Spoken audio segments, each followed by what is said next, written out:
Hello, folks. Good morning, evening, afternoon. Basayo, how are you doing? I'm very fine, thank you. How are you? Good, good. Better Good, good. now that Common Sense Live has began. Before we went into this show, we were actually debating the merits of left wing and right wing and where different countries in the world sit, and the countdown started, and here we are now. How has your week been? I know it's been a very tumultuous week. How have things been going?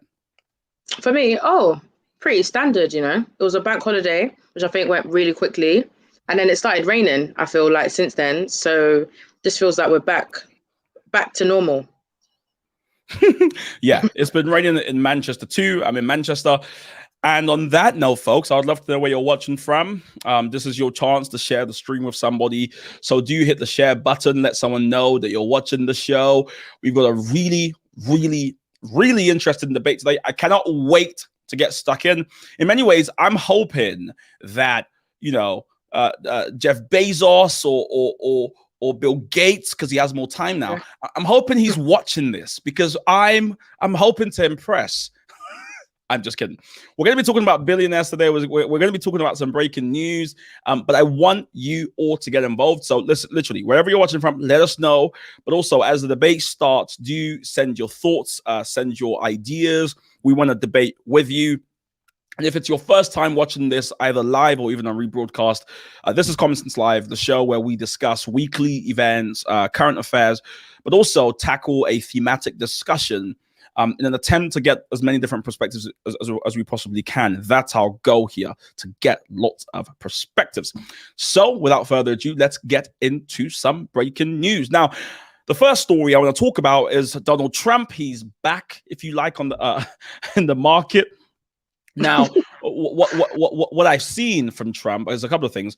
One is I've seen him appear on some TV, some online, say YouTube channels. I don't know why or what his motive is, but he's resurgent. He's appearing on these shows, doing interviews. He was recently on Candace Owens' new show. But the news we want to talk about, of course, is about his ban, which happened. You'll know earlier this year after the Capitol insurrection, which it was in part facilitated by Donald Trump. Facebook and Instagram banned him immediately, and after a review, they've come back to say that they're going to uphold that ban. Important thing to note here is they're upholding that ban for now, because it still has to go to the oversight board. And of course, later on, you may see Trump try to make a resurgence. My question to you, Basayo, is we've heard Donald Trump say he's going to start a new communications platform, that he's not really interested in Twitter anymore. So why does he still care about being on Twitter? Why not just kind of go somewhere else? It's probably because, there's nothing like Twitter for certain people, isn't it? It's that instant reaction. If you start a new platform, I doubt it's going to replicate the responses and engagement that Twitter gives you, even if you do get a large engagement on your new platform. And you need somewhere to tell people where to go. Like, you can't just create a channel and just hope that people find you. You need an announcement. So he's probably going to ask them, can I just come back for one day just to say, I'm going and this is where to find me? Do you know what I mean? What else is he going to do? So I don't know. I'm looking forward to seeing what happens with the story, because there's a rumor, and it's rumor that has credible sources, which is that Donald Trump is going to run again in 2024. What do you think? Could he run again? And if he runs again, how do you think things might pan out? Do you know what? I have no idea what his energy is like right now. Like, I have not really engaged with him and counted any of his stuff recently. So I don't really know whether he's still really hyped up and really mad about Biden's win and how things went down, and he's really determined.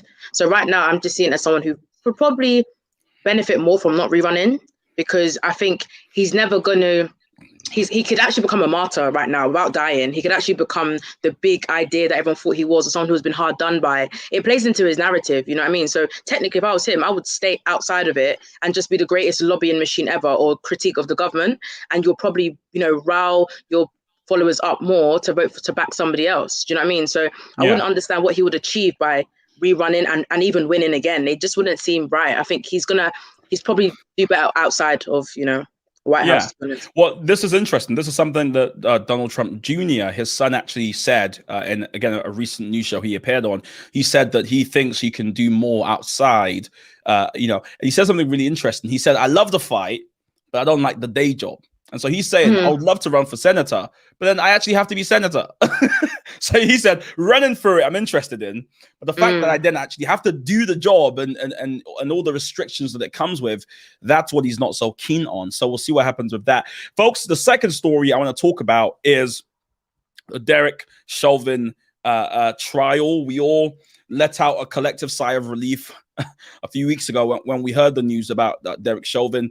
And on Tuesday, the 4th of May, Eric Nelson, who's his attorney, filed a motion for a new trial claiming jury misconduct. The claims is that an abuse or of discretion deprived Chauvin of a fair trial. And the motion alleges essentially that the court denied request for a change in venue and a new trial. And, of course, I don't know what's going to come off this. I'm not a legal, I wish we could pass to our legal correspondent to give us a kind of a legal note on what's happening. But what do you think about Derek Chauvin? Do we need another round of this? I mean, what do you make of this kind of this allegation, essentially?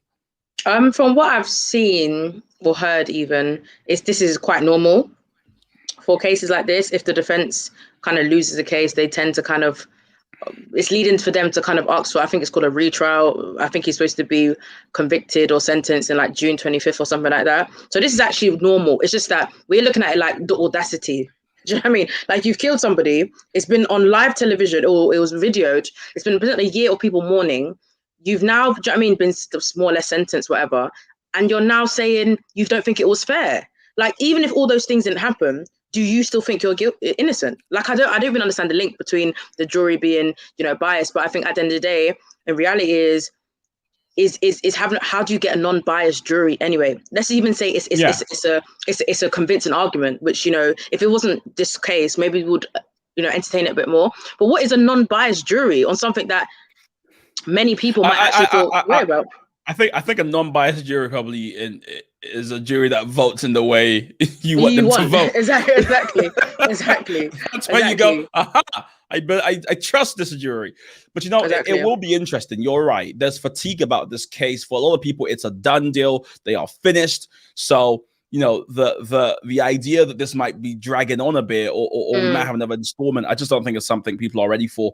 Of course, we're waiting, and everyone's waiting for Chauvin to be sentenced, and we'll find out what he's. There's reports that he could get up to 60 years, and we'll see what happens with that. Now, a story that really broke my heart this week, which I also want to talk about, is of course Bill and Melinda Gates.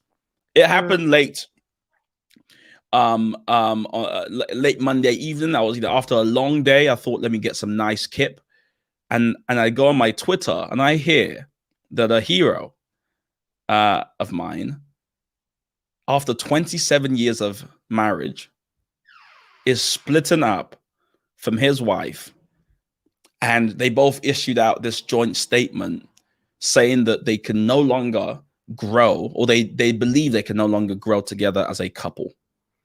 It's really sad. I feel like we should take a moment of silence. But before we go into all of that, what was your response, Messiah? I mean, were you broken as well? No, not even. I was. I thought you might say that. Do you love love? You've got to love love. But it seems like very successful people can't. That's the one project that they can't manage. It's like they all have these KPIs and achievements, but marriage is the only project they don't seem to push through. Which is, dare I say, marriage is the one thing they didn't excel at. Sorry. Okay. Oh yeah. Right. Okay. Cool. Okay. All right. Cool. It depends on what outlook you have on life. Do you know what I mean? Come on, that's obvious. I'll tell you what. If you come with more PowerPoints like that, it's going to be a good show. But you know what, Mike? It's not about teams. It's about individual ideas. Okay, let's stop because this is a very serious someone's situation. Marriage. But with all honesty, obviously, no one likes to hear about people's marriages not working. Do you know what I mean? I think ultimately, as human beings to that level, it's a sad thing. 27 years of marriage for anyone in this climate, in this generation or whatever, is a big feat, and it's sad. However, I think it's one of those ones where it becomes a thing of, I saw something about people like this only really announce their divorce to settle the markets. Do you know what I mean? This is their marriages, it signifies a lot more than what other people might assume it does. So I think that's why a lot of people are like, actually, do I really care? Number one, are you just doing this? Is it for us? Do you really care? Or are you trying to do it to make sure any investments you have going on will still go according to plan because it shows some sort of stability? Then also you think about the world, and if you like him or don't like him, you're going to think, actually, well, can you make sure that vaccines can get to the poor countries in time rather than all this rubbish? So there was a lot of things. Initially, yes, Bill Gates the human, Melinda the human. I hear you. I think a lot of women were like, actually, Melinda, go out there with your bad self. You know what I mean? Go to the strip club. No, but come on. You must have thought, like, because where I come in on this is like, it's important because for a long time, these two have represented for a lot of people what kind of stable, purposeful union looks like. Two people who met years ago, waited 7 years before they got together, and then essentially, created the Given Pledge, which we'll talk about in a minute, alongside Warren Buffett. And it seemed like they had the purpose, they had the the kids, they raised 3 children. I mean, what could have happened such that after 27 years, you kind of go, this can't work anymore? I mean, I don't want to speculate why it could have happened, but is that not something to think about? Of course, like 27 years of marriage isn't a joke. And then you start thinking about, as you said, without trying to speculate, was it now that they really broke up, or was it just now they said officially, legally, let's separate? It could have happened 10 years in, 5 years in. But then also when you think about business, a lot of people see a successful business venture as the marriage, when actually maybe the business hides the other essence of marriage, which could be affection, it could be love, it could be quality time. These are assumingly very busy people, very passionate, very in high demand people. So the marriage that we understand it to be, would it have worked? Would it have excelled? Maybe not. But was that the risk they took or the sacrifice they made for other ventures? Maybe it was, and maybe you can't have it all. Yeah. I want to hear from a guest on this. I would love to know what Hamish thinks, because I know Hamish loves love. And Hamish is a writer at Common Sense. You look slightly worried. What are you saying? I thought are you not someone who loves love? No, I mean at the moment not really. But, so no, I'm not saying. I'm not saying you're in love. I'm saying you love love. Like you understand these things.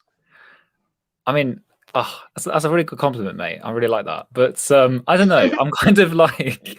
Yeah, no, I think it's really sad to see the fact that a marriage has, clearly broken down and they find their divorce. I think it is really sad. And I think, all these puns is a bit, they're really bad puns at the moment. And, I think it's sad. It's really, really sad to see that situation. So, yeah, hope them two can grow out their marriage and become better people. That's my advice. Yeah, no, I definitely agree. Of course, it happened in America, and we probably should get one of our writers at Common Sense in America. Siobhan, what's happening? Is America on fire? Are there protests? Are people going crazy? Considering that they're part of the 1% and the rest of us are trying to get paid and try to figure out where our next stimulus check is, this is not of concern. This is almost like, a marriage ended. So what's for dinner? I think there was more buzz. This is so sad. I think there was more buzz over Kanye West and Kim Kardashian getting a divorce, although everybody knew that was going to happen, than this. Because it's to be expected. Sorry, not sorry. Yeah. Oh, I mean, gosh. It sucks. It sucks. I mean, it really does suck because these are people's lives at the end of the day. But like it was said earlier, you don't know the ins and outs of their marriage. Mm-hmm. And like somebody has said to me once before, you don't choose to fall in love, but you do choose to stay in love. And there's work after marriage. and they have come on now. issues and problem concerns. Right. They have issues and concerns that I don't know about because I'm not that wealthy. I'm not wealthy at all. I'm a millennial. I'm a millennial trying to figure out if Joe Biden's going to pay off these student loans. Agreed. So I understand, but you know what? One thing that is interesting though, Siobhan, and I'd love to get your take on this too, is lockdown has had almost a compounding effect on relationships. And a lot of people who perhaps could hide under the busy schedule they had, you know, on their world tours, suddenly found themselves having to deal with the person like that was on the other side, you know. So I mean, do you have sympathy for them over that? The fact that they've had to navigate lockdown together, and all the different pressures that might have created on their union? No, I don't, because you chose to be with this person. You knew their red flags before you got with them. I'm so sorry that you were forced to be in the house with your partner. I am a big so house, sorry. you know. It's not a flat. They probably don't even bump into each other on the way to the kitchen. Right. So it's not well, to go. They might have a bowling alley inside of their house. Exactly. Whereas the person, right. Whereas me and my partner were staring at each other with a newborn. So I mean, it's not the same. Mm-hmm. And you know, people get divorced all the time and don't have to make announcements. So similar to what you said about like the 1%, it's a case of this happens to the average man, right? And so he has to make an announcement. Yeah, I get the idea of the business angle, but again, it's part of their whole fantasy that they create around themselves, that their marriage is more superior than other man's marriage, and how their marriage affects other things. So for us, it's very much like, you got divorced, but so did my parents. Now what? No one made an announcement for them. No, but it is different because their divorce affects the markets. There we go. That's what we David said. here. I'm gonna bring in David here because David's an entrepreneur, serial entrepreneur. We've had David before on different shows. David, can you hear us? Is everything okay? You're glitching for me, David. Glitching. Oh, that's so scary. Oh gosh. That is quite scary. We'll see if David can come back. Jalen, I know Jalen's in the back. Jalen, are you here? Are you live? Yes, I'm here. Hello. Good to see you back. Well, before we get into the main topic, main debate, we're talking about Bill Gates. You know, were you broken by the news? You know, I know you're on holiday right now, but did this ruin your holiday? Because it ruined my day. No, it definitely didn't ruin my holiday. I don't really care that much, but I hope that both sides can, you know, find love in the future, do whatever they got to do. But it doesn't really affect me personally either way. How come no one cares? I think there is so much disdain for billionaires in this chat that we're gonna have to get to the bottom of this. Go on, Siobhan. It's not even that we have a disdain. I have a question. Why do you care so much? Yeah, it's true. I was about to say the same thing, actually. I could answer that freely. I care because I should do it, Aaron. I care because of what this couple is represented, right? In this market, if you like, of uber rich super billionaires, you know, the more cynical amongst us would look at them and go, it's all just a business arrangement. They're not really in love. They're not really, it's not really a purposeful union. It's just one man driving ahead with like a woman on the side. And when you see how they created the Melinda and Bill Gates Foundation, how they're co-chairs, in the foundation, they literally have an office facing each other, same desk, same chair. You know, maybe I bought into the fantasy, but my hope and my wish was that this relationship would kind of show that it's possible to be super rich, to be, you know, and to have a union that's not just some arrangement, so to speak. And so maybe that bubble was popped for me, but I just think it's a shame.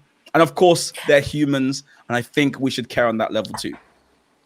I mean, I get that as well, but but the irritating thing about this with people is they're humans at the end of the day with human problems. We don't know what goes on behind. Melinda could have been cursing out Bill day in and day out, and Bill could have been cheating, or vice versa. We don't know their lives. For them to say, "Oh, we're getting a divorce after 27 years," we don't know. This could have been years in the making. True. Very true. I want to bring on David. I hope David's back because we had some technical issues before. Hey, David, last word on this. What are your thoughts on Bill and Melinda Gates before we get into whether they should even exist as people? I'm joking. No, as billionaires in a minute. Sure.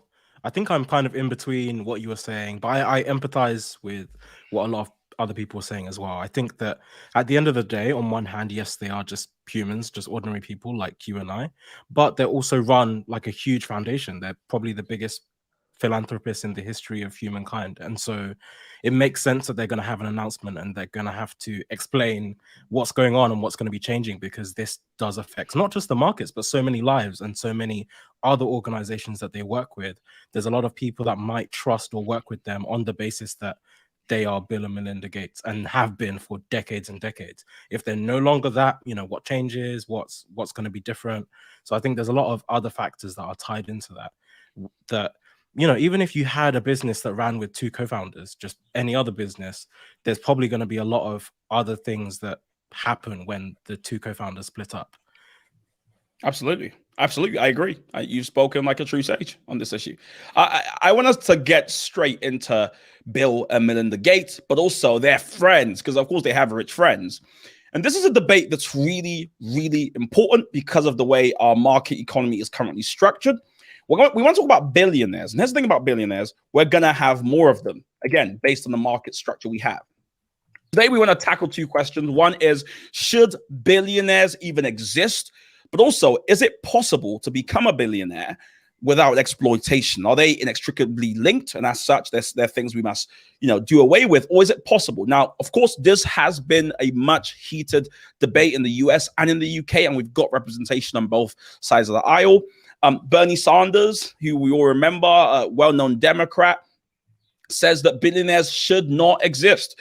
He famously tweeted. He even said they should be taxed out of existence. Whereas Joe Biden, again, also a Democrat, it's sometimes confusing to believe they're in the same party.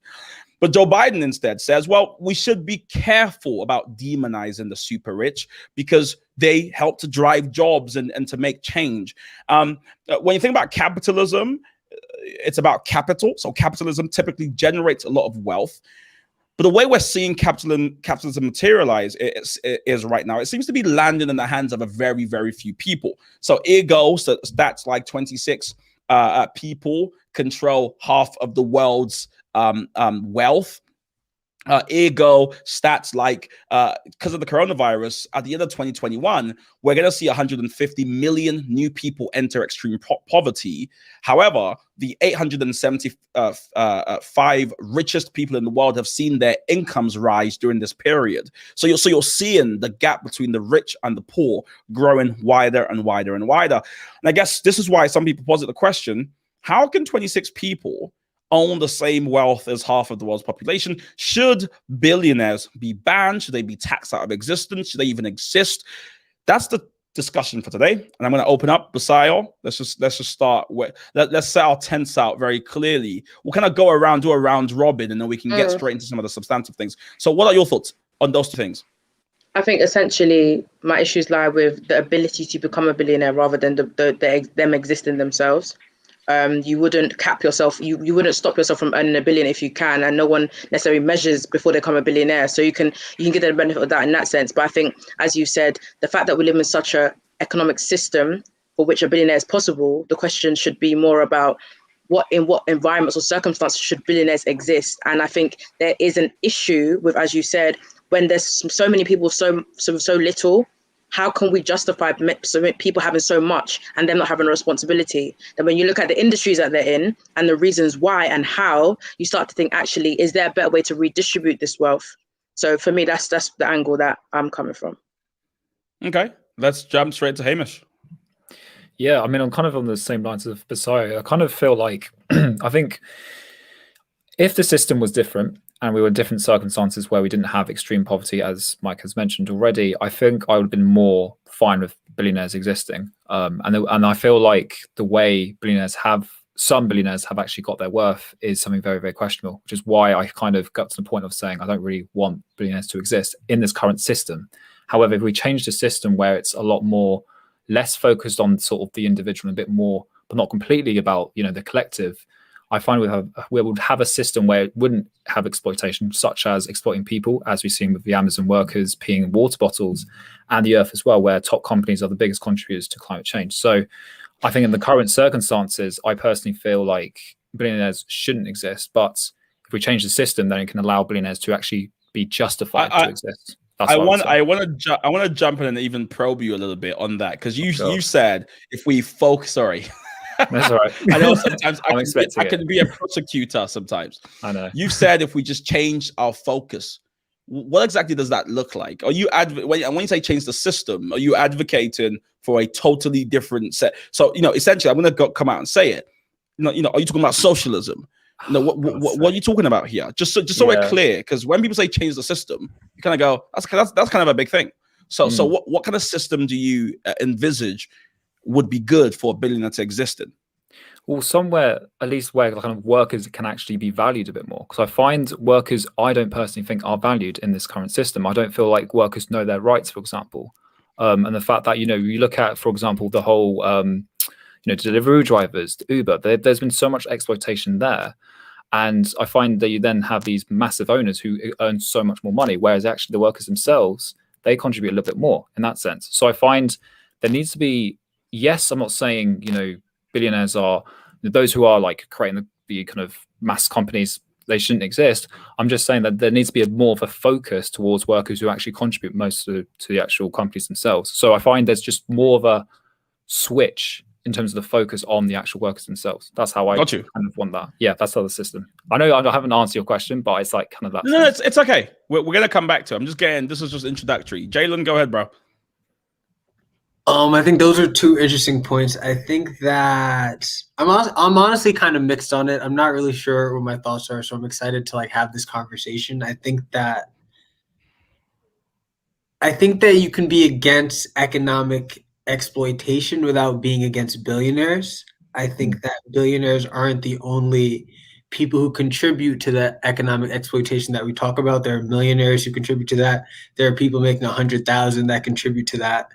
So I think that, in conversations, it's very easy to make a figurehead scapegoat. And I think in the wealth distribution conversation, it's the billionaires. But I think there's a lot that contributes to the unequal distribution of wealth that we see. That's a lot deeper than the 26 individual people. It's a system.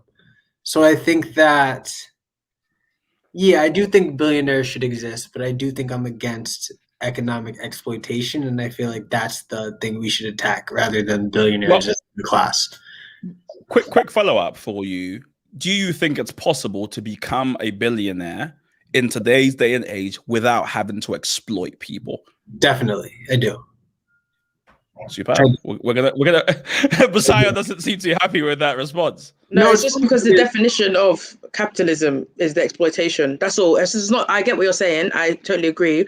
But there's intentional exploitation where it's like, I want you to earn less than because I've got a secret plan. That one is the one that's easy. But it's the concept of the resources you have to even own a company versus those who have worked for it who don't own those resources. It's an exploitation of what you contribute to something than what people are earning on top of that. This is not this is not the original capitalism, like Adam Smith capitalism, where we could be like, actually, I totally get it. There's a certain amount of money in society, there's a certain amount of opportunities, and XYZ. This is within the sector of financialization, which now people are earning money on money that I would have to have money to access. This is not that. So I'm saying the definition of where we live now is based on exploitation. It's nothing else. But on top of that, doesn't mean that nothing good comes from it. But the definition of where we exist now, from people who are capitalists, will tell you we're living in a time where this isn't what capitalists originally designed this model to be.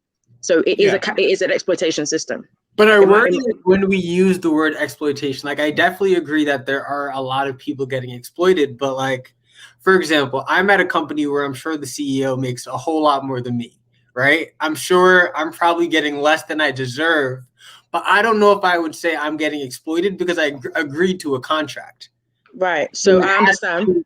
How do you balance the fact that a lot of people are agreeing to the terms that they're getting versus the general point?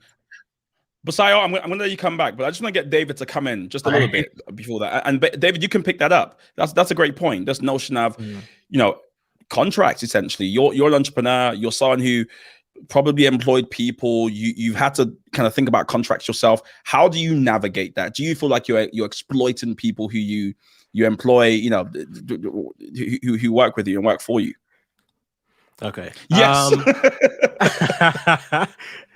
Putting me under the spotlight. Let me take a step back a bit though and start with the whole question of billionaires in the first place, because part of my issue is that I do feel like there's an extent to which the question becomes reductive when we talk about should billionaires exist. Because when we talk about billionaires through that angle, very rarely are people are talking about a very specific kind of billionaire, maybe that looks a lot more like someone like Bill Gates. People are very rarely talking about Oprah Winfrey or LeBron James. There's a reason that LeBron James gets paid what LeBron James gets paid, and it's because there is no other LeBron James.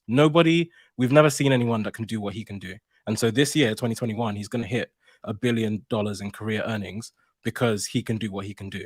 In the same way, there's plenty of other billionaires that have made $1 billion through producing value that people are willing to pay for on a micro level. I think where people find issue with that is when you look at Jeff Bezos, for example, where let's take away the exploitation for a second. I can talk about that after, but just from the perspective that, how can one person become so rich when there's so many people that work for him that earn a lot less? I think that is harder to reconcile. But I think when you think about, people probably underestimate the amount of value that Amazon has added to the world. One, in terms of the Amazon that you shop at on an individual level, being able to order things that can come within a very short period because they've turned all of their cost centers into profit centers, etc. But then also Amazon Web Services, which is so much bigger, and there's so many other businesses that run on that business, and that's part of why Amazon's made so much money. And so I think what's hard is that, okay, on one side, maybe we should say, oh, it's unfair for them to be able to make that much money, but that's because people are paying for it. And they're paying for it because people are deriving value from it. People get to shop at Amazon and have whatever benefit they get from that. People get to use AWS because it's so much better than anything that's ever existed before it.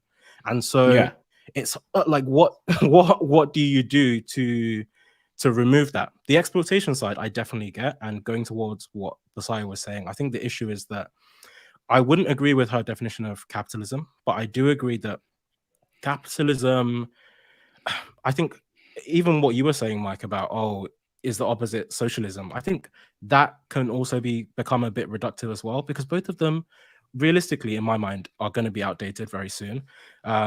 In terms of human history, they're both very new ideas, but they're also very old ideas. Like socialism didn't work. That's why it's gone. I think there's a lot of capitalists that are doing very well that are still hanging on to the idea of capitalism, when realistically, I don't think capitalism is the future either. Capitalism accounts for labor, but capitalism doesn't account for humanity as a cost, or ecology, environment. What I would also say to that, though, David, is, of course, when we say these terms, the question really is, what direction do we ought to be pulling as a society as it pertains to policy? Because we don't have a purist capitalist system. Basaya made a point already. We are not in the days of Adam Smith. This is not a political science, lecture where you can theorize in the kind of nebulous space. The truth of the matter is, we have a mixed economy. We're definitely majority, capitalist, so to speak. It's then within a liberal democratic system, right? And on top of that, with certain socialist projects within it. And so we're talking about a mixed bag here, but I would still say in the West, the domineering way of thinking and way of thought is definitely capitalism, right? Or capitalist. So the question really is, in what way do we ought to be pulling? And Siobhan, my question for you, like everybody else, but I want to change it a bit, because something interesting that I think David has made mention of is the difference between kind of, first generation billionaires, if you like, and say the wealth dynasties that exist in the world. So we're thinking about the Waltons and Walmart, or the Koch brothers, or even Trump. These are people who inherited a ridiculous sum of money. Donald Trump famously inherited $413 million from his father. However, surely we're not going to compare the Waltons or the Koch brothers to a Jeff Bezos, who for a long time was an irrelevant guy trying to build a bookstore, and through just persistence, smarts, and hard work, built the biggest company in the world. Surely we're not saying they're both the same, they're both billionaires, they both shouldn't exist. Well, because right now you're having a conversation between old money and new money. So, I mean, yes.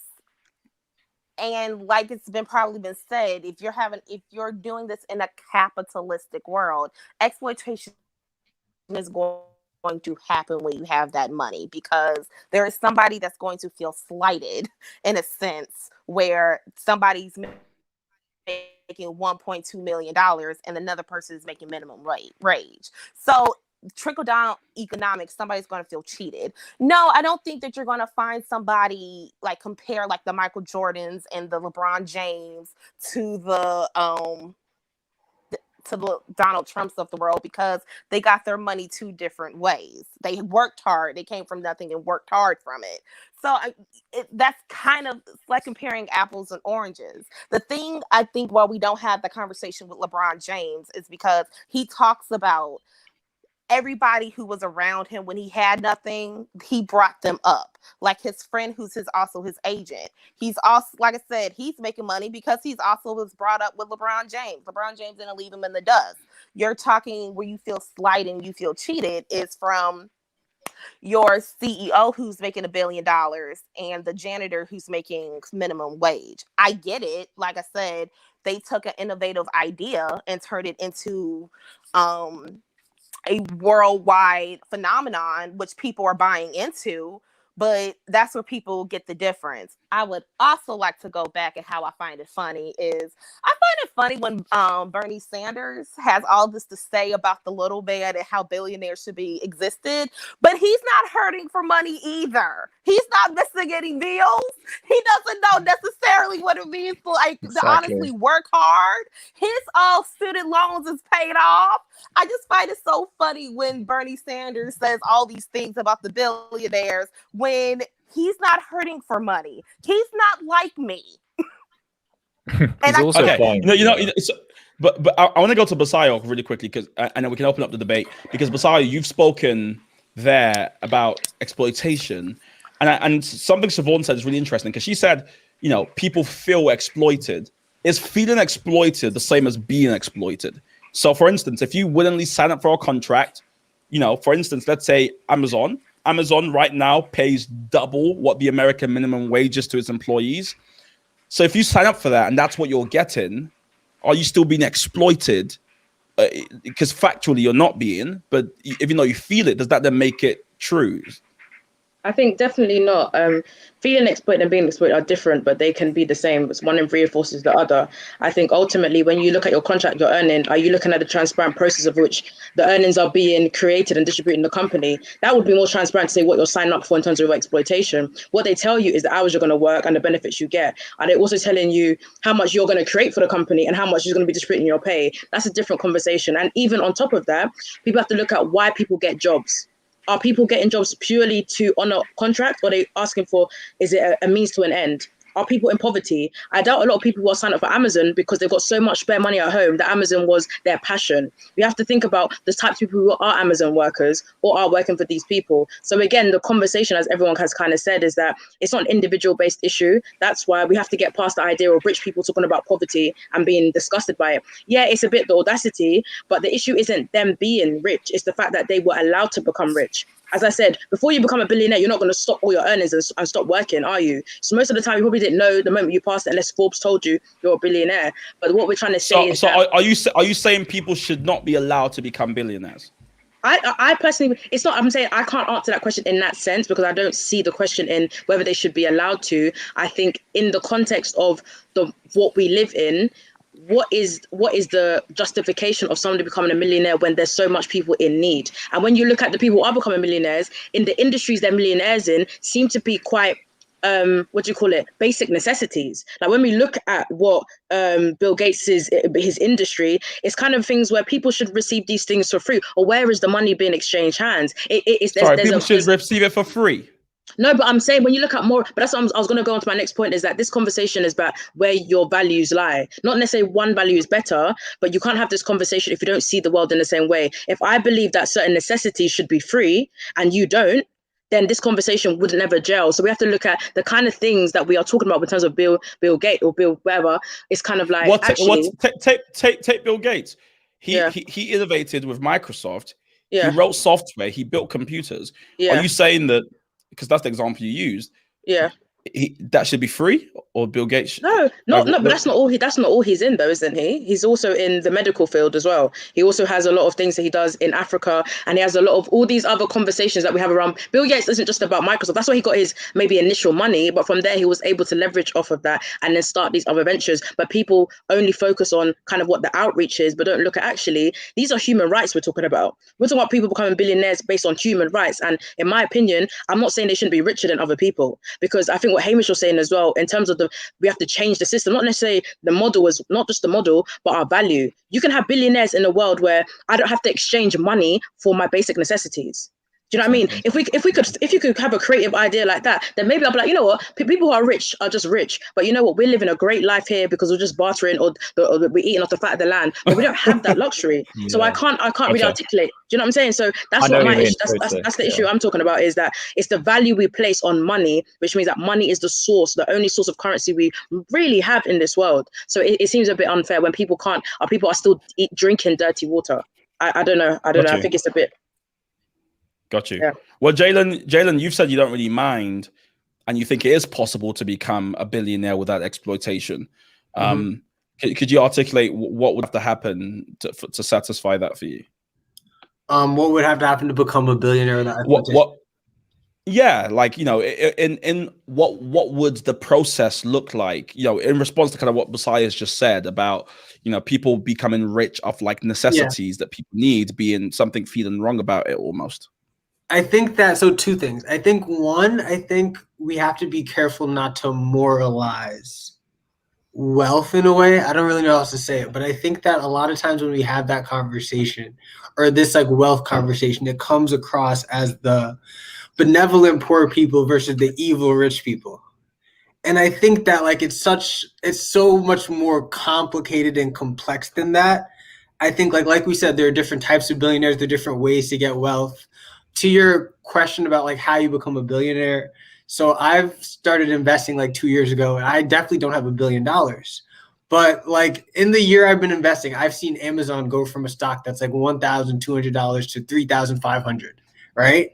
So conceptually, if you invested $30 million, like if you had money to invest, I could see how if you were to invest in stocks the right way, or if you were to invest in something the right way, you can get those gains. Like I can see mathematically how that would happen. And I don't know if you're exploiting somebody by doing that. So like, I'm not saying that there aren't billionaires that exist that do exploit people. There's a lot of like natural mineral, like oil billionaires. But Jalen, to probe you even more, that's not technically what we're speaking about here, because that's someone becoming richer. But you're not going to become a billionaire from just making a couple of trades. We're talking about like $1 billion here.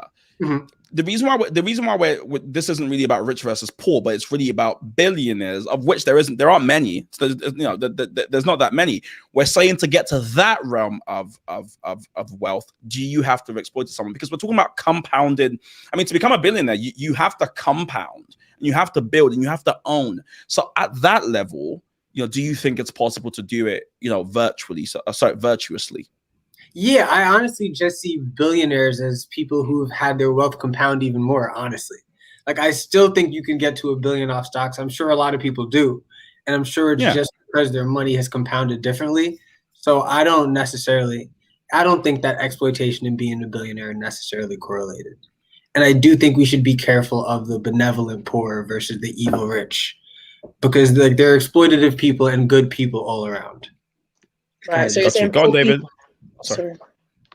No, go ahead. No, I definitely understand that. I'm just saying, and I don't make any assumptions, but I feel like the basic economic model of capitalism is that dynamic. There's no other way to do it. And then the idea is that this is not, when we say exploitation, the word is quite provocative, right? And I understand that. So it looks like to say the evil rich and the benevolent poor. But this is not about the moral compass of the rich and poor. It's about circumstances that allow you to live a certain life, right? Mhm. So the question isn't whether our billionaires cold-hearted people, it's whether their existence should be allowed in that capacity, given the context which they live in. They don't live in a fantasy land where everyone else is billionaires and they can enjoy it. Unfortunately, when we talk about wealth and morality, it's always been about wealth. Wealth has always been tied to morality in some ways, because it depends on your value. What do you think how are you responsible to your peer?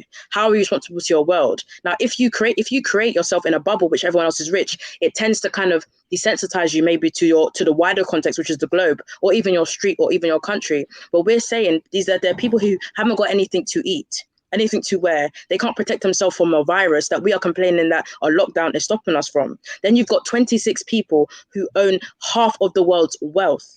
Right? The issue isn't that they existed necessarily, but it's that from existing, what have you done about that situation? And again, this is not me saying it's their responsibility, because poor people reside in countries where there was a responsibility of their governments, right? Of their agents. But we have to look at, if we are generating so much wealth that one person in their lifetime can't blow, what is that wealth for? So if there's going to be billions in someone's bank and people are going to be dying, what are we as a community saying about that wealth? Should wealth hoarding? That's what another word people call it. But Messiah, are you? Because I'm trying to get what you're saying right. Yeah. You're saying things that I agree with, but the thrust of your point, are you saying because there's people in the world who have dirty water, who can't eat, who are struggling with basic necessities, because that exists, the entrepreneur who's been savvy, who's made a billion. There should be a question mark about that billion he has. Is that what you're saying? I'm saying the context for which somebody resides in, right, also determines whether that money seems. Is it hoarding? Does it seem like hoarding? Because in the idea of you're earning money, the issue again isn't the fact that you're savvy. This is not about someone's savviness shouldn't be compensated. It's the idea that who determines how much money you get. We're forgetting that no one earns billions because they just earned billions. There is but there's a system out there that is determining the direction of wealth distribution. Have we all agreed that wealth distribution formula makes sense? That's what I'm going to. Are we saying, okay, cool, because somebody invented an idea that could benefit the world, which could also be a human right or a basic way to trade or a basic way to operate, are we saying that means that they should become a billionaire? That's what I'm saying. So is that formula correct? Yeah. I'm not saying that they should earn more, but is that formula correct? So what I would push back on the morality point is, what's the morality of someone working hard their whole life because of, as David said, hard work, skill, a mixture of talent, a mixture of good fortune? In an ideal world where Bernie Sanders says they should be taxed out of existence, where's the morality in that? That after all my hard work and the good fortune I've had, whatever it is, somebody decides you shouldn't have that much, and so taxes. It's the same thing about breaking up some companies. For the first go, you're now too big as a company, so we have to break you up. I'm not saying it's right or wrong, but I'm saying where's the morality in that? Because also that is a problem too. Hamish, I know you want to speak, and Siobhan, I know you're there too, so please jump in when you can. Well, I feel like the fact of the matter is, we have a world population of 7.7 billion people, and Jeff Bezos is worth $200 billion. And if he gave each of those people $1 billion, he would be left with $193 billion. Like, that's insane. That's absolutely insane. I don't know how, in a morality sense, how we are completely okay with the fact that someone could literally give, have that much, be worth that much money.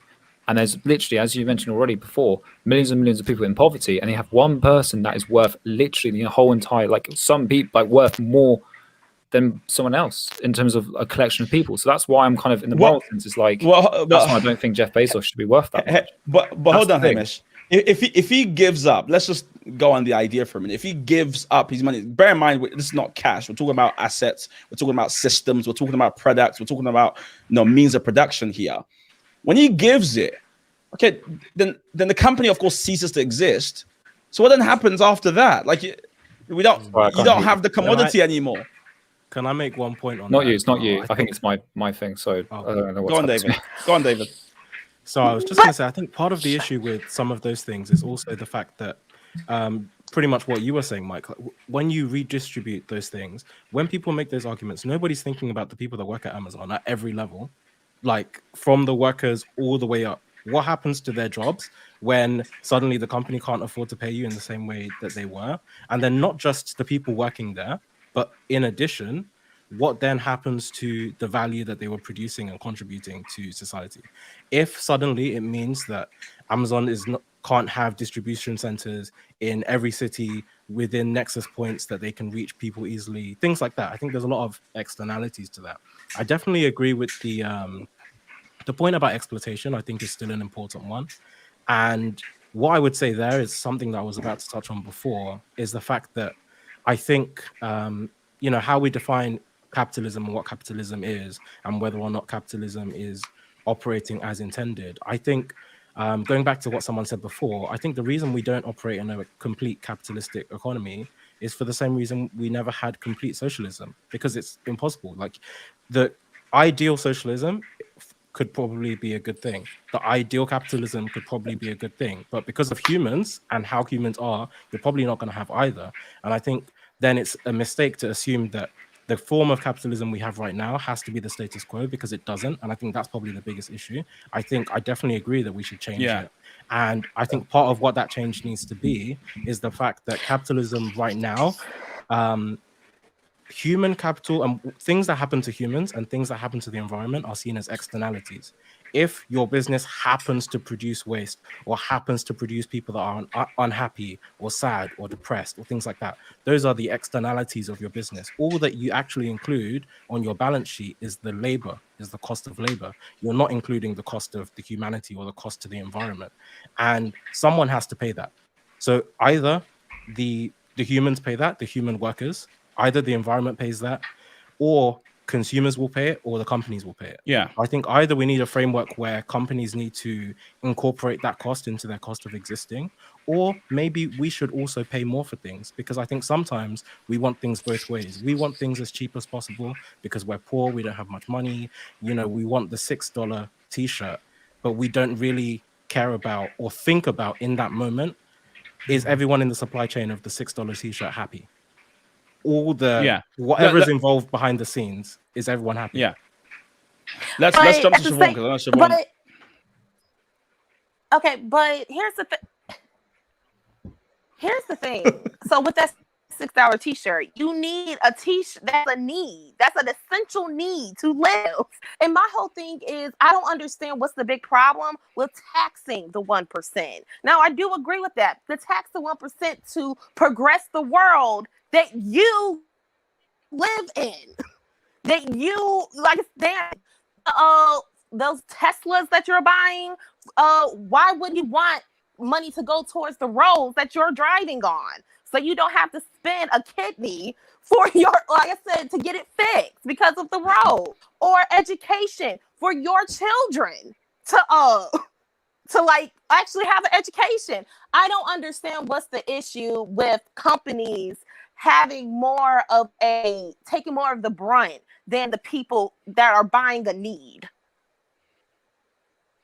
Got you. Go on, Messiah. Yeah, and I just want to say a point that Hamish said as well, in terms of I think someone else responded and was like, what would happen to the supply chains and the value?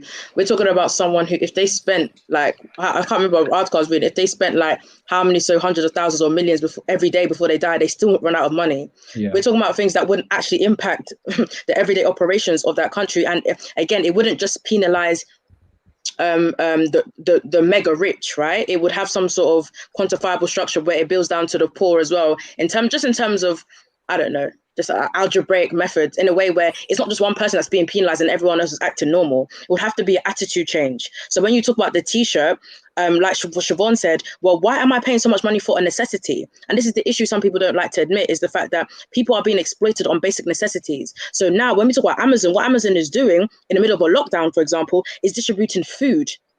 It's also distributing things that I can no longer access because I'm not allowed on my road. So let's be very careful what we mean by when we say they're doing essential work. Okay, but I can't get those services without somebody doing the actual man-to-man, day-to-day business. So it's not just the innovative idea you had. We don't lack ideas in this world. right? We lack structures and people to actually perform those ideas for us. So when we look at that, we have to also look at actually, would Amazon be who it was if it wasn't for the drivers who every day are driving or cycling? No, we wouldn't. So I just wanted to make sure that we understand that we're talking about extreme wealth. That he can't unbecome a billionaire in his lifetime. It will not be possible unless we have to do it in a case of like we just smash down. And even so, he would still be, the key word is worth £1 billion, because he will never see that billion. We don't even know if it's real. So when we look at those things, this is virtual signaling. It's just saying this person is too big to fail. But realistically, we're talking about assets. We're talking about money, fiat money, whatever type of money that none of us can see. Again, there's an invisible hand there that is telling us that this person is worth £1 billion because of the value, which again is about morality, is about preference, is about what we say it is. It's not actually true. There's no intrinsic value in the values we give onto them. Who tells us that he's worth £1 billion? Well, it's individual assessors and independent folks exactly. Who went to where? Who appraised went to what school? Who likes what things? But these are the important things, though. Michael, do you get what I'm saying, though? It's the important things. I do get you, but I don't think I get the point you're making, right? And maybe there is a conversation to be had about what we value and how we kind of rethink value. I think there's definitely a conversation there. Where I come in terms of my perspective, and even as we reach the end, just to get kind of other reflections, is, of course, for those who are wondering, well, what do we do? I.e., what's the next step? Of course, there's a couple of different avenues, isn't there? There is the government route, and for the most part, I think that's what most of us are speaking about, that the government has to step in either by raising the tax threshold or different ways of progressive taxation, taxing the 1%, so on and so forth.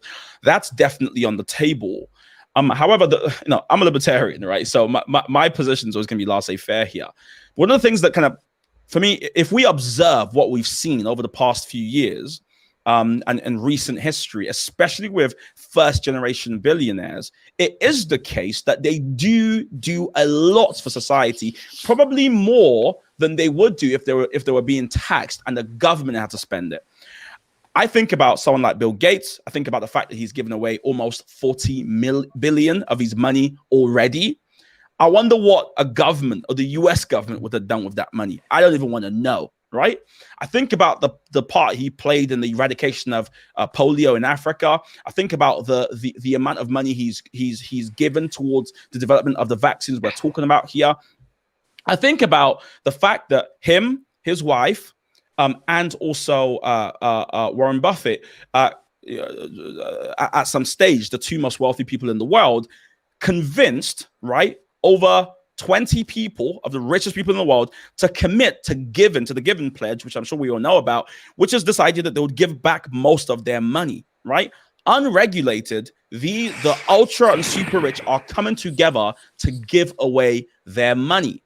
Now, the point we speak about when it comes to alleviating poverty, the best way to get out of poverty isn't to be handed money or to be handed goods or services, is to be given a job, is to have a job, a means of producing.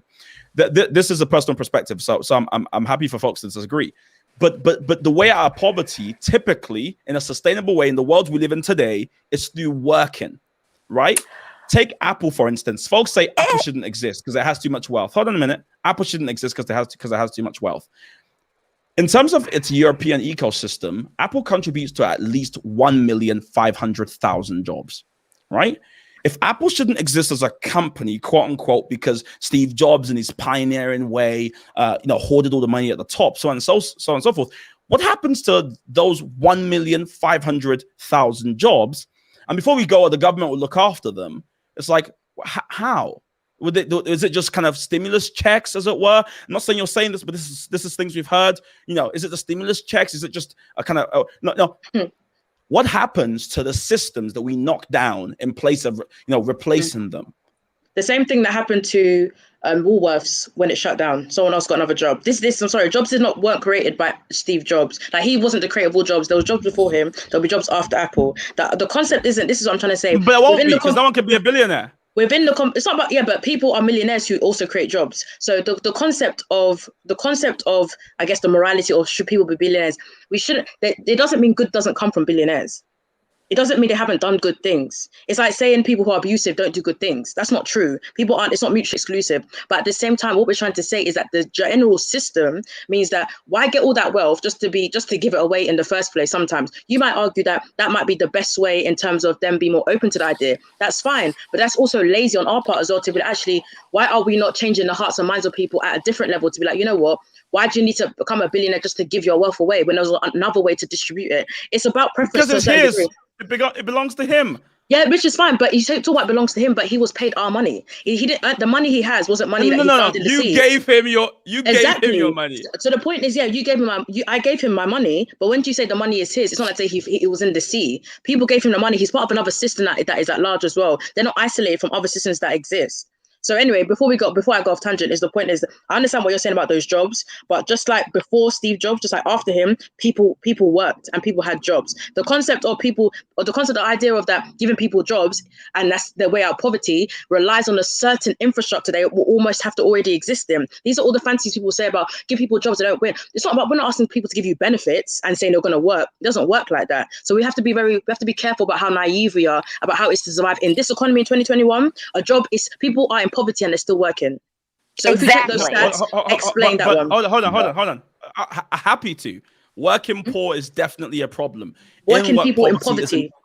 Yeah, I agree with you. Yeah. In work poverty is a big issue. Mm-hmm. That's besides the point. Here is the point. When I say that the most effective way to alleviate poverty, and I think about even aid to different countries, what folks try to do is build sustainable economies where there are decent jobs and well-paid jobs. The way you fix working poor, quote unquote, folks who are in working poor, is you pay them more. But the idea that you do away with jobs and that's not part of the equation, is like, well, how else do you have somebody? No one said do away with jobs. No, but that's my point. So if you got rid of them, the 1,570,000 jobs would disappear. They would. I'm not making a case about. I would. If you start becoming a billionaire, the jobs don't disappear. Yeah. Hold on. Right. The point you're making is that these people shouldn't exist, right? It may not even be your point. I just said it may not be your point. Sorry, go. It may not be your point, but it's the point folks make, that these billionaires should not exist. The system we have, they shouldn't exist. I'm saying these well-paid jobs that are double what the government sets as a minimum wage, right?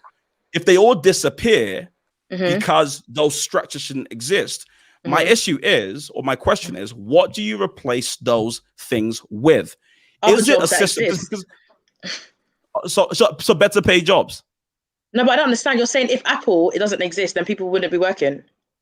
No, I'm saying that maybe those what he's jobs, trying to say is that if you took away all the companies that generated billions of dollars, so it's not just one, it's not just Apple. You're also taking away Walmart. You're also taking away probably Asda, which is also owned by Walmart. You're also taking away a bunch of other companies. Then, if the companies themselves aren't able to generate quote unquote billions, then where do the people go? Everyone then, either you're working at smaller companies, which is fine, and it's not to say, I'm not saying nobody would work anywhere, but what I am saying is that I do think there's a lot that Apple has been able to produce that's a result of economies of scale. I don't think Apple produces what it has produced if Apple is a small technology company. Exactly, 100%. Silicon Valley. And so my thing is, if you break up all of these things, it depends how small you're breaking them up. Some of them I do think should be broken up in the next decade. But if companies weren't allowed to make a certain amount, or people weren't allowed to make a certain amount, and everyone works at much smaller companies, you probably don't get as much value in the world. And I understand, and I hear what you're saying in terms of by the way. I understand what you're saying from what already exists. So there's two things, right? From what already exists, we can only imagine what we already see, but then we have to also say, without what already exists, are we not as so creative to understand what else could be? But also, we're talking about the big companies disappearing and therefore stunting the growth, but also talk about the smaller companies being able to be on a more level playing field and also eating part of that pie. Why is it that if the top decreased, that the bottom wouldn't elevate as well? So I get what you're saying. They must be able to make money and must be able to, like, any economies of scale, but you have to understand the concept of economies of scale intrinsically puts in exploitation into its formula. So you just see it as economies of scale. It's not, I didn't say it's a bad thing, but the formula of economies of scale itself is saying. How would you describe exploitation?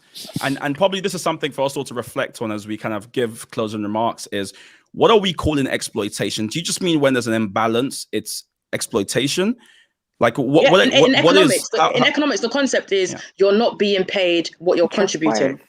Or you're not, but that's it. It's not a demon thing. It might be a case of that's just how life is, which is that isn't the case. That by the way, that's a very particular definition of exploitation. Yeah, but everything is very particular, and which I already stated in the beginning that depending on your definitions. Come again. Sorry, Jalen.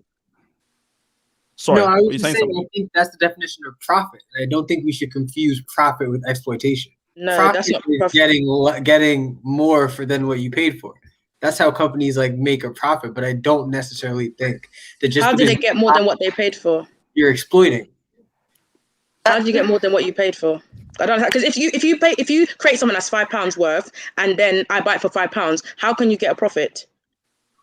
Just in your definition, that's not all it is. But I'm just asking you, if you find something that is £5, everything you took to work on it was £5, and I buy it for £5, what are you going home with? Because it can be worth £7 2 weeks from now. Like the value. The concept of even increasing value. Hold on. Let's just hold on 1 minute. Sorry, David, you were saying something, then we'll go back to Basayo. Go ahead. I was just going to say, I think it's two things. One is what people are willing to pay. You can produce something that cost me £2 to make, but to you, it's worth £5. You would be willing to, you are missing this thing so much in your life that you would pay £5 to have it. That doesn't mean that, oh my gosh, I need to force you to pay £2. If you want to pay £5 to have this thing that's worth £5 to you, just because I make it myself, that doesn't mean that we have to produce everything at cost. And then the other thing I wanted to say is, this goes back to what I was saying before. I think, again, part of the issue is that when we talk about at cost and the cost of labor, there's a lot of things that come out of that we're not including in the cost. And so just because something is produced for $2, that doesn't mean it should be sold for $2. And that's why I was saying sometimes I do think we should pay more for things, or companies should pay more for things, because you're not including the cost of humanity in that. You're not including the cost of the environment in that. There's things that are grown and people don't necessarily care about how it was grown or if it's grown in a way that's sustainable. But just because it was grown in this way and you paid workers this much, suddenly that's the cost. So I think there's two issues there. Got you. Go on, Messiah. And I agree, but I guess the assumption from what Jalen was saying is that if you're selling at £5, it's your business model that didn't incorporate that, and so therefore I'm taking your £5 that's what you think the value is, right? And so that's what I'm saying. I understand that there's many different things that we incorporate into it, even in just terms of location and income of that location. You're going to change the price of it, right? I understand that. However, what I'm trying to say is, if we really believe that, then people should just create stuff and say, everyone come in and pay what you want for it. If we really believe that. Now, don't get me wrong. There are certain times, don't get me wrong, that is what happens, by the way. I might value something and go, you know what? I will pay £100 for it. And you might say, it only costs £5. Cool. No one's saying that doesn't exist. But I say, if that is what we're saying exists, then why are you pricing things? Why don't you just open the doors and say, everyone run in, and if you want to pay for that, then you can pay for that. I don't think it's the same way. I can give you a reason, because that is how most business happens. It's just price discrimination. It can't be like you're saying, because unfortunately you can't manage that. That's hard to manage. I think, and it depends on what kind of good you're selling as well. But for the most part, most companies will price discriminate based on what sectors they're selling to, based on what countries they're selling to. As you've said it yourself, based on the economic value that exists in the cohort of places that they're defining. That's always been the case, that folks say, this is what I think my thing is worth. And then other people say, we agree, or they go, no, we're not buying it. And if the demand goes down, then the supply goes down, or at least the value goes down too. It's important to know, the reason I said that your definition of exploitation is a very particular one is because exploitation is primarily about fairness, right? And so fairness is also down to perceived value. If it's just a cold economic kind of, it costs £5 to make, it should be sold for £5, quote unquote. Well, I don't think that's about fairness. I think that's something else, because as you said, there's a lot of costs you don't take into the product that may raise the price. Some people think buying what do you call it? Those goods where they source it ethically and they pay people well. I forgot what they're called. There's some chocolates, fair trade. Some people would say fair trade chocolate is far too expensive. I know, David, you sell coffee that you source in different parts of Africa. I'm sure it's more expensive than your normal coffee. Mm-hmm. Some might say, but it only costs 5p to collect your coffee, so you should be selling it for quote unquote 5p. As we close, 'cause I know this is really interesting. How would you justify what you sell your, say, coffee beans for? You know, how do you think about value in that context? And then we'll go around and perhaps get some closing remarks on if it's possible, if you think, to become a billionaire while still maintaining, you know, kind of virtuosity, so to speak. So go ahead, David.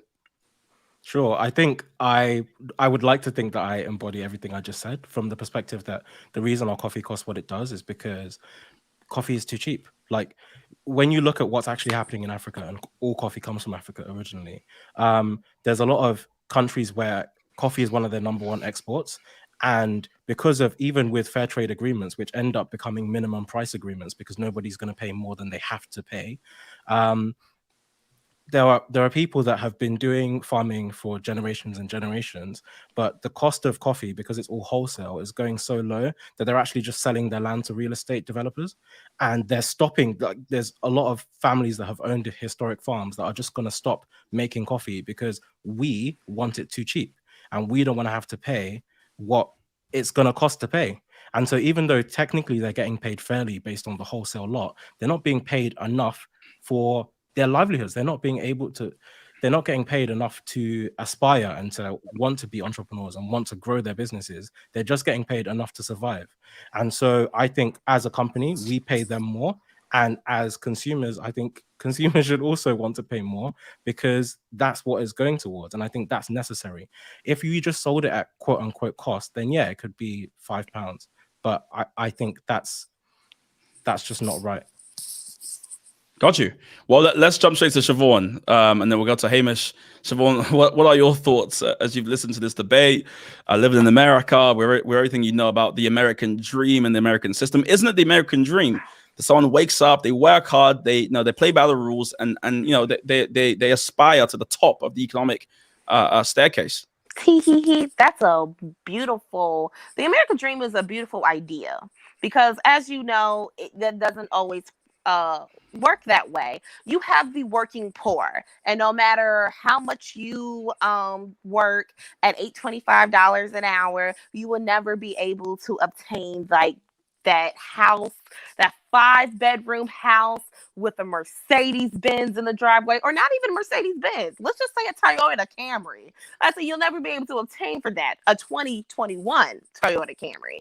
So I think all of that is just to say that, I mean, it's difficult. And exploitation, I mean, I see all these ideas of people's perception of what exploitation is, but I would think exploitation is you're putting in more than what you're getting back, truth be told. So, and these whole things about you're signing a contract. Well, is there any other way when I have to feed my kids, when I have to feed my household, where I have to keep the lights on? I have to sign this contract to be able to survive. So, I mean, what's the point? And if you can give me another option, I will gladly hear it. But I just feel like there is some exploitation into this, into the fact of capitalism. Not so much billionaires, but capitalism. That's a fair point. Very fair point. Thanks so much for that, Siobhan. Hamish? Yeah, so I think there can be a time where billionaires can become billionaires without exploitation. Because I think I'm seeing more and more of a movement towards ethical consumption, which means, consumers want companies that are earning their money through ethical means. If that's being vegan, if that's, not impacting the environment, not treating their, workers really badly. I think I've seen quite a lot with like forced labor with the Uyghurs in China. And that's been highlighted by big companies. Like, it's a really, really big issue that I think maybe more and more people are trying to go away from. So I think, anything is possible, even if it doesn't look like it will happen. But I think we are seeing more ethical consumption. Hopefully that will allow billionaires to become billionaires without exploitation. That's what I'd say. So I understand. Jalen, you've been flying the flag for billionaires. I have no doubt with your stock arrangement. We may have to bring you as a special guest soon. That's funny. So what are your thoughts on all of this? Well, yeah, I definitely think everything I said. I think that there's a lot of nuance to the conversation. I think we shouldn't necessarily moralize the conversation. I think that, I don't know. I don't personally know any billionaires, but I know what I can do. And I think that there's a lot of friends that I have who are very, not anti-rich, but very like tax the rich. There shouldn't be billionaires, but they don't engage in philanthropy, and they don't engage in volunteering, and they don't try to help the poor. And I think that all of us have an equal role in creating the world that we want to see. All of us have resources that we can give. So I think that as we have conversations about wealth distribution and whether billionaires should exist or not, I think it's very important that we all are aware of our own capacity to help change these issues and do what we can, because that's really all we could do. Thank you very much for that. That's lots of spoken like you're running for office there. I just wonder, as we kind of close this particular stream, Basayo, you know, what do you make of what's been said so far? If you had to kind of sum it all up, as per your perspective, you know, has there been anything that changed your perspective? Anything that you kind of thought, I haven't seen it that way before? Nah.